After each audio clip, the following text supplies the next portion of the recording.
Hello, everybody. Welcome to topic 4. Dr. Lemster here. I hope that you are doing well, and I hope that you are enjoying the course.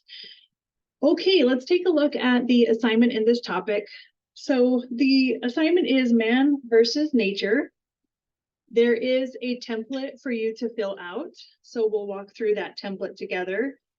It is a table and then some questions. So the style, the whole thing doesn't need to be an APA style. It's not an essay or a paper, but solid academic writing is always expected. And of course, the in-text citations and our references page or our documentation of sources altogether should be presented using APA formatting guidelines. If you need help on that, there are wonderful resources in the GCU library. There is also an APA style guide located in the Student Success Center. Okay, let's go ahead and hop over and take a look at this assignment here. So it is a template, like I said, that you're filling out. And in this topic, we are talking about GMOs or genetically modified organisms. We're talking about organic food and organic farming. So what you are going to do is take a visit to your local farmer's market or your local grocery store. You are not required to buy the product. You can try to search online as well if you feel like going to the store is a lot of extra work for you. You should be able to find the information online as well. So I'm not overly picky about that particular part, just somewhere where you're able to find GMO versus organic produce. I will say that, when you do go to the store, it might be easier because you may be able to ask somebody who works there to help you identify organic versus GMOs. So that, I think, is one of the benefits to actually going in person. Okay, to complete this assignment, we are filling out the student name. Put your name here, of course, and then please let me know what fruit or vegetable you're comparing. Sometimes students leave this off, and it's hard because it gives me no context to what you're talking about here. So please make sure that you fill out both of these things here.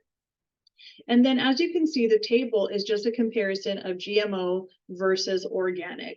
So you are going to notate the price for each of these, what you saw in terms of the availability and the quantity. So you're going to fill that out for both of these here. Here, you're going to talk about any characteristics that you would like. It doesn't have to be these 4, but there are some options. So you can talk about the color of the produce, the size, the smell. You can talk about the weight of the produce. Then you are going to add the information of where it was grown or where it might have been imported from for each of your organic and GMO. And then where were the observations made? So did you go to the farmer's market? Did you go to Walmart or Target or Vons or Kroger or Fry's, or where were you at for each of those products here? If you go online, that's okay. You could just tell me, like, Target.com or Fry's.com or Walmart.com or wherever it is that you are going. Once we get our table filled out here, there are some reflection questions. So each question should be answered in a minimum of 250 words. Sometimes I see students give a sentence or two that is not going to meet the word count, and there will be a deduction of points.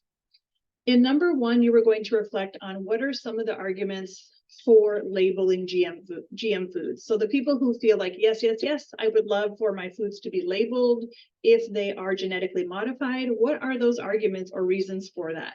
Provide at least one source to support those claims. And you will show me that through your in-text citation. 2, you're going to do the opposite. What are some of the arguments against labeling GMO foods? So people who feel like, no, it's not necessary, they don't need to be labeled. What are some of those arguments or reasons why they feel that way? Also providing at least one source. Number 3 doesn't need a source because it's your opinion. What side do you feel is more valid and why? If you are pulling in facts to support your opinion, then you would, of course, need an in-text citation. And then lastly, what are some ethical concerns or benefits of using GMOs based on the Christian worldview? In your topic resources, there is a handout. So you'll be able to find, you'll be able to find this handout. Here's what religious experts have to say about faith in GMOs. You'll be able to look at that resource in your topic resources if you need some help answering that question. And then, of course, here we are filling out our references. So if you are typing in here and it pushes the references farther down, please make sure to move the references header all the way back to the top. just so we're consistent with that APA formatting. Okay, so it's a pretty straightforward assignment. If you have any questions or concerns, though, please let me know. I'm always happy to help you out. Alrighty, take care. God bless you.